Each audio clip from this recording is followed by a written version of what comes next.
Hello friends, স্বাগত জানাই সবাইকে বিজয়া কুকিং অ্যান্ড ফুড স্টেশনে। ফ্রেন্ডস, আজ নিয়ে এসেছি আর নতুন একটা রেসিপি, যেটা আপনারা সহজেই বাড়িতে বানাতে পারেন। দেখুন তো এই পাতাটা কি পাতা, কেউ চিনতে পারে নাকি কমেন্টসে অবশ্যই জানাবেন। আর এই পাতাটা হলো, দেখুন আমি বলে দিচ্ছি, এই পাতাটা হলো তেঁতুল পাতা। দেখুন, এই তেঁতুল পাতার উপকার বহু গুণের অধিকারী। একে যত আর কি গুণ বর্ণনা করা হয় ততই কম হয়। এই পাতাটা বিশাল উপকারী। এই পাতাটা বিশেষ করে তেঁতুল পাতা, তেঁতুল তো আর সবার খেলে জিভেই জল এসেই যায়, টক জাতীয় পাতাটা।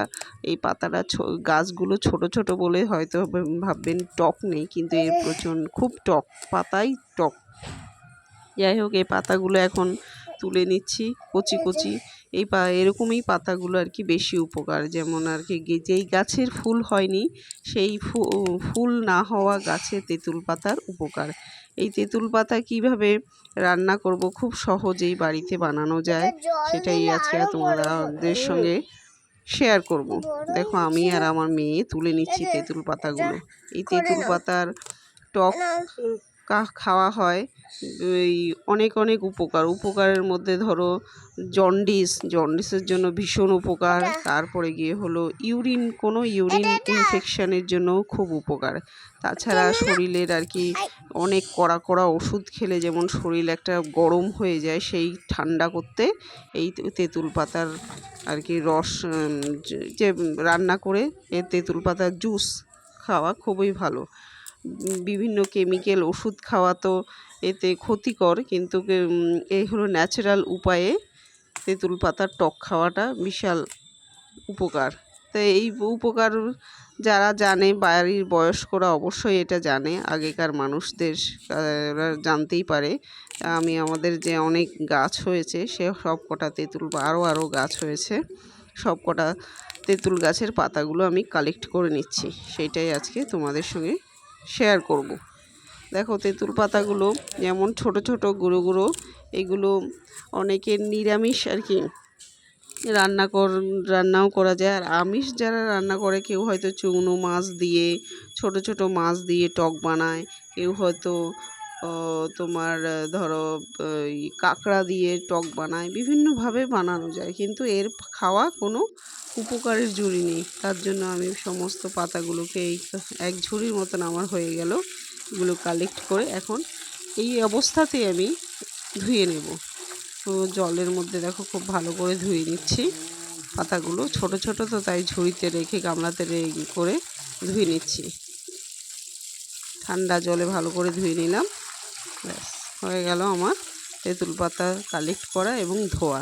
এখন চলো বানাবো, এটার টক বানাবো। খুবই সহজ, সিম্পলভাবে, খুব সাধারণভাবে বানানো, কিন্তু এর উপকার যা বলা হবে কম।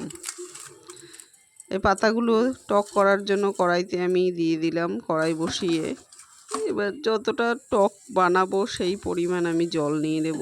ধরো এইগুলো পাতার মধ্যে আমার 1 কাপ কি 2 কাপের টক আমি করব, তো আমি সেভাবে নিয়ে নিলাম 1 কাপ জল। 1 কাপ জল দিয়ে এবার ঢেকে দেব। অল্প সামান্য লবণ দিলে এর টকটা আরও বেশি বেরিয়ে আসবে। সঙ্গে আরও হাফ কাপও দিয়ে দিলাম একটু বেশি করার জন্য। হাত দিয়ে একটু নিয়ে নিলাম, নেড়ে নিলাম, নেড়ে এবার খুব ভালো। লবণ পরেও দেওয়া যাবে, লবণ আগেও দেওয়া যাবে, লবণ আপনারা চাইলে লবণ দিয়ে দিতে পারেন, আমি পরে অ্যাড করব। এই দেখো, হয়ে গেল, বেশিক্ষণও সময় লাগলো না, 5 মিনিটের মধ্যে ঢেকে দিতেই তেঁতুল পাতাগুলো খুব আর কি এর টকটা বেরিয়ে এসছে। এবার নেড়ে চেড়ে এবার ঠান্ডা করে নেব একে। পাতাগুলোকে আলাদা করব। লবণটা এখন দিচ্ছি, দেখো লবণটা দিয়ে দিলাম। লবণটা দিয়ে এই টকটাকে আরও বের করে নাও।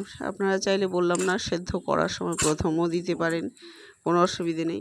আর একটু রঙের জন্য দিয়ে দেবো খানিক হলুদের গুঁড়ো। তা আগে পাতাগুলোকে আমি ছেঁকে নিই, ছেঁকে এই যে একটা বাটি বাটির উপরে একটা ঝুড়ি পাতলা বসিয়ে দিলাম। ঝুড়িটা দিয়ে গ্যাসটা বন্ধ করে দিলাম।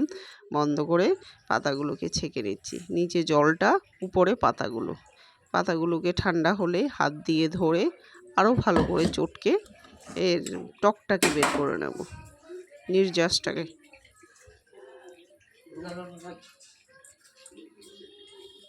দেখো জলটুকু একদম ফ্রেশ জল, কিন্তু এর টক ভাব অলরেডি চলে এসছে। এই যে পাতাগুলোকে একটু ভালো করে আর একটু চিপে নিচ্ছি, যে যতটা সম্ভব আর কি এর টকটা বের করে নিচ্ছি। খুব ভালো করে বের করে নিচ্ছি। এই অবস্থাতে যেহেতু নিরামিষ করে বানাচ্ছি, সেহেতু আমি কড়াইতে শুধুমাত্র সর্ষে ফোড়ন দিয়েই করব। খুব ভালো করে টকটাকে চেপে নিলাম। এইটাও ফেলা যায় না, এটা ঠাকুরের বাসন, পিতলের আর কি, পেতলের বাসন বা তামার বাসন টাসন মাজার জন্য খুব উপকার, চকচক করে। এই যতটুকু নির্যাস পেলাম বাটিতে অ্যাড করে নিলাম। এবার শুকনো কড়াই বসিয়ে অল্প তেল দিয়ে, যেহেতু পরিমাণ আমার অল্প তাই তেলও দেবো অল্প তেলে সামান্য পরিমাণ সর্ষে দিয়ে দেব। আর জলটা একটু কালারের জন্য, টকটা একটু কালারের জন্য হালকা একটু হলুদের গুঁড়ো দিয়ে নিলাম। এবার অল্প সর্ষেটা কালো আর হলুদ সর্ষে মেশানো আছে। সর্ষেটাকে একটু ফাটিয়ে নিলাম হাতা দিয়ে নেড়ে চেড়ে। এবার দিয়ে দেব যে টক করে রাখা সেই জলটা দিয়ে দিলাম। আর সামান্যখান পরিমাণ ফুটতেই আমার টকটা রেডি। সিম্পলভাবে খুব সহজে বাড়িতে বানিয়ে এই টকটা, কিন্তু এই পাতার উপকার যে খাবে, এবং এর একটা স্বাদ তো আলাদা আছে। এই টক ভাব যেহেতু মুখে রুচি আনতেও এর জুড়ি মেলে না। যে কোনোভাবে আপনারা চাইলে এর মধ্যে মাছ ভাজা করে, ছোট ছোট মাছ যেমন মোরলা মাছ, আরও বিভিন্ন রকমের মাছ আছে, সেই মাছ ভাজাও দেওয়া যায়। খুব ভালো লাগে খেতে। তৈরি তেঁতুল পাতার টক। শুধু অনুরোধ রইল, কেমন লাগে আপনারা একটু বাড়িতে বানিয়ে একদিন খেয়ে দেখবেন। খেয়ে অবশ্যই কিন্তু কমেন্টসে জানাবেন যে তেঁতুল পাতার টক কেমন লাগলো। এই টকটাকে আমি আমার মেয়েকেই দেব খেতে। দেখুন, ও যেহেতু তুলেছে, তো প্রথম ওকে আগে সার্ভ করব। একটা বাটি দিয়ে চামচ দিয়ে জুসের মতন মেয়ে খাবে। দেখুন, মেয়ে খেয়ে তো খুব টেস্ট, ওর ভালো লেগেছে, ও টক পছন্দ করে। ও খেয়ে বলছে আরেকদিন বানাবে মা। খাও।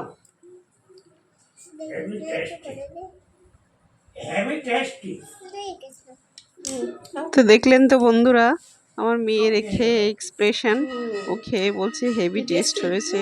ও নেক্সটে আরেকদিন পরেও আবার বানিয়ে দিতে বলছে।